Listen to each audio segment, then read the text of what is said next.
নমস্কার, আমি তনুশ্রী রান্নাঘরে আপনাদের সবাইকে স্বাগত। আপনারা কেমন আছেন? আশা করছি আপনারা ভালো আছেন, আর আমিও আপনাদের ভালোবাসায় ভালোই আছি। আজকের আমার রেসিপি হোমমেড কফি। রেসিপিটা ভালো লাগলে স্কিপ না করে সম্পূর্ণ দেখার অনুরোধ রইল। রাস্তার কফিতে নানা রকম সমস্যা দেখা দেয়, যেমন ধরুন হজমের সমস্যা, অনিদ্রার সমস্যা। কিন্তু আমার বানানো হোমমেড কফিতে কোনো সমস্যাই হবে না। আপনারা দিনে দুবার করেও এই কফি বানিয়ে খেতে পারেন। আমরা বাড়িতে খুবই অল্প পয়সা খরচ করে এই রকম হোমমেড কফি বানিয়ে নিতে পারি। এই কফি কিন্তু শরীরের কোনো ক্ষতি করবে না। চলুন বেশি কথা না বলে ঝটপট রেসিপিটা শুরু করা যাক। আমি এখানে 150 গ্রাম মতন কাবলি ছোলা নিয়ে নিয়েছি।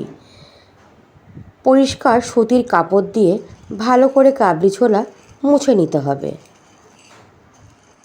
দেখুন, গ্যাসে একটা কড়াই গরম করতে বসিয়ে দিয়েছি।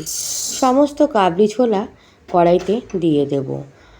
ধিমে আঁচে লাল করে কাবলি ছোলা ভেজে নিতে হবে। পুরনো বন্ধুদের অসংখ্য ধন্যবাদ আমার পাশে থাকার জন্য। নতুন বন্ধুদের জানাই সাদর আমন্ত্রণ। আজকের আমার রেসিপিটা ভালো লাগলে লাইক, শেয়ার, কমেন্ট আর চ্যানেলটাকে সাবস্ক্রাইব করে আমার পাশে থাকবেন। দেখুন বন্ধুরা, কাবলি ছোলা অনেকটাই লাল করে ভাজা হয়ে গেছে। আরও খানিকক্ষণ অল্প আঁচে আমি ভেজে নেব। আমি বাড়িতে এই রকম হোমমেড কফি না বানালে বিশ্বাসই করতে পারতাম না যে বাড়িতে এত সুন্দর হোমমেড কফি বানিয়ে নেওয়া যায়, তাও আবার স্বাস্থ্যসম্মত। দেখুন বন্ধুরা, কাবলি ছোলা ভাজা হয়ে গেছে। আমি একটা পাত্রে তুলে ঠান্ডা করে নেব। কাবলি ছোলা ঠান্ডা হয়ে গেছে, একটা মিক্সির জারে নিয়ে নিলাম। দেখুন, ভালো করে শুকনো গুঁড়ো করে নিয়েছি। আপনারা দেখে বুঝতেই পারছেন যে বাড়িতেই হোমমেড কফি বানানো কতটাই সহজ। এবার একটা চালনির সাহায্যে কফি পাউডারটা ভালো করে চেলে নিতে হবে। দেখুন বন্ধুরা, দেখতে কতটা সুন্দর হয়েছে, আর খেতেও কিন্তু লোভনীয় হয়েছে। বুঝতেই পারছেন যে কত সহজে বাড়িতে কফির পাউডার বানিয়ে নেওয়া যায়। দেখুন, আজকে কফিটা তৈরি করে আপনাদের দেখাবো। তার জন্য 1 বাটি গরম দুধ নিয়েছি একটা কাপ।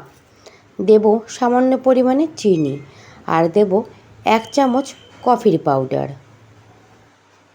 আজকের আমার রেসিপি যদি আপনাদের ভালো লাগে, বাড়িতে একবার হলো বানিয়ে দেখতে পারেন, আর বাড়িতে বানালে আমাকে কমেন্ট করতে ভুলবেন না। দেখুন বন্ধুরা, দেখতে কতটা সুন্দর আর লোভনীয় হয়েছে।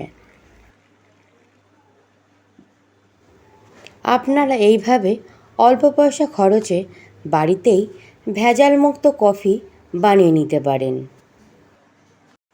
আপনারা সুস্থ থাকবেন আর ভালো থাকবেন। অন্য কোনো রেসিপি নিয়ে আপনাদের সঙ্গে আবার দেখা হবে।